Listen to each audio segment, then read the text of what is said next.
Karakter ID Youth of Indonesia. Youth of Indonesia by BNPT RI. Hai Sobat Listeners, apa kabar? Semoga baik-baik aja ya. Kenalin, namaku Kelly. Dan kali ini kamu lagi mendengar podcast Harmoni, podcast yang membahas tentang indahnya persatuan dan kesatuan di Indonesia. Sobat Listeners, setiap daerah di Indonesia memiliki kearifan lokalnya masing-masing. Kearifan lokal itu diperlukan untuk kepentingan keberlangsungan dan kenyamanan kehidupan. Kearifan lokal tersebut dapat menjaga ketahanan dan ketangguhan bangsa dalam semangat Bhinneka Tunggal Ika, karena terdapat nilai-nilai luhur yang meninggikan kemanusiaan dan persaudaraan. Nah, kali ini aku mau ceritain salah satu kearifan lokal dari Provinsi Kalimantan Barat nih, khususnya tradisi masyarakat Dayak Kanayan, yaitu Bauma Batahun. Penasaran apa itu Bauma Batahun? Yuk kita mulai ceritanya. Sobat Listeners, Bauma artinya kegiatan bertani atau kegiatan pertanian untuk menanam padi. Sedangkan Batahun artinya tahunan atau siklus per tahun. Dengan demikian, tradisi Bauma Batahun merupakan kegiatan pertanian menanam padi yang dilaksanakan tiap tahun atau dengan siklus setahun sekali. Tradisi Bauma Batahun ini bersumber dari sastra lisan suku Dayak Kanayan, yakni kisah Nek Baruang Kulub. Dikisahkan ada sebuah keluarga yang tinggal di negeri Kayangan, yakni Nek Jaek sang suami, Nek Bumbun sang istri, dan Nek Baruang sang anak. Berdasarkan cerita, makanan orang-orang di negeri Kayangan adalah padi, sedangkan makanan Talino atau manusia itu adalah kulat karang, atau yang biasa kita kenal dengan jamur tiram. Kalau kalian nggak tahu lagi apa itu jamur tiram, itu loh yang biasa dijadiin jamur crispy. Udah tahu kan? Kalau udah tahu, aku lanjut lagi ya. Nek Baruang, sang anak, sering banget turun ke bumi buat bermain gasing dengan anak-anak manusia. Suatu ketika pada saat Nek Baruang menyantap bekalnya, teman-temannya penasaran dan ingin mencoba sedikit. Setelah merasa padi itu enak dan nikmat, maka teman-temannya meminta kepada Nek Baruang agar membawa lebih banyak.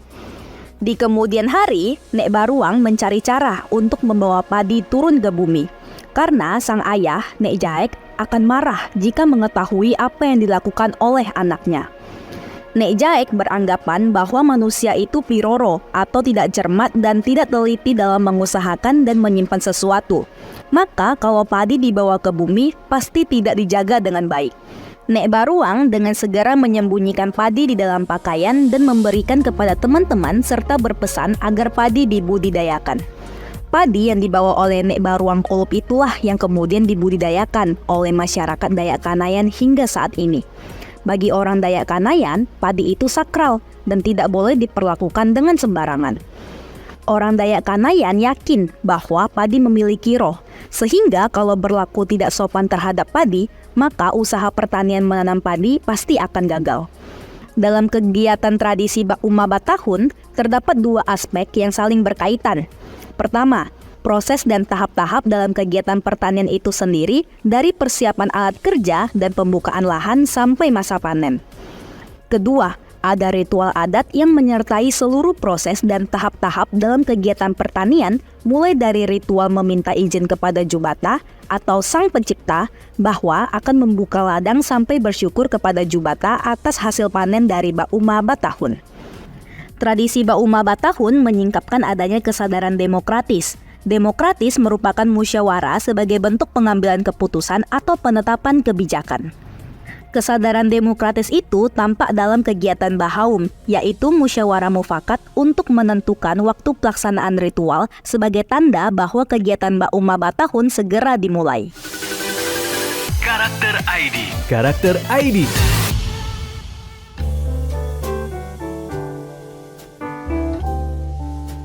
Selain kesadaran demokratis, tradisi Bauma Batahun juga menyingkapkan adanya kesadaran gotong royong. Kesadaran gotong royong ini terlihat dalam alean atau kelompok dalam mengerjakan kegiatan pertanian. Bauma Batahun juga menyingkapkan kesadaran bertamu. Hal ini terlihat dalam tradisi panen yang dikenal dengan naik dango. Ketika merayakan pesta hasil panen, masyarakat sekampung dan antar kampung akan saling bertamu atau mengunjungi untuk bersukacita bersama atas hasil panen Bauma Batahun. Dengan demikian, 3 kesadaran ini merupakan bentuk kesadaran manusia Dayak Kanayan sebagai makhluk sosial, bahwa manusia tidak bisa hidup sendiri atau individualis. Sobat listeners, dari Bauma Batahun kita bisa temukan nilai-nilai moral yang terkandung. Pertama, dalam mencapai suatu tujuan yang besar, kerjasama menjadi kunci penting karena akan memudahkan pekerjaan yang awalnya terasa berat menjadi ringan. Sama kayak kita menjaga persatuan di negeri ini dong, sobat listeners. Kedua, kita bisa belajar mengenai rasa saling memahami satu sama lain. Toleransi beragama menjadi salah satu cara yang bisa dilakukan agar setiap masyarakat bisa merasakan nikmatnya beribadah kepada Tuhan dengan rasa aman. Terakhir, kita juga bisa belajar bagaimana caranya menciptakan keharmonisan dan ketentraman di hidup bermasyarakat. Karena sesungguhnya kita hanyalah manusia biasa yang pasti memerlukan bantuan dan uluran tangan orang lain. Gimana sobat listeners? Ternyata dari dahulu kala para kakek nenek moyang kita sudah menjaga keharmonisan dalam hidup bermasyarakat lewat budaya lokal yang begitu indah. Contohnya Bauma Batahun. Bauma Batahun merupakan satu dari sekian banyak kearifan lokal yang dimiliki bangsa Indonesia dan pasti memiliki nilai positif yang tersirat. Sekarang tugasnya kita dalam menjaga kerukunan ini tetap terjaga ya sobat listeners, agar Indonesia selalu aman sentosa. Nah, kayaknya udah dulu ya podcast kali ini sobat listeners. Semoga kalian suka dengan topik kali ini. Maaf ya kalau ada salah-salah kata. Aku Kelly dari Podcast Harmoni. I'll see you next time. Bye-bye. Karakter ID Youth of Indonesia. Youth of Indonesia by BNPT RI.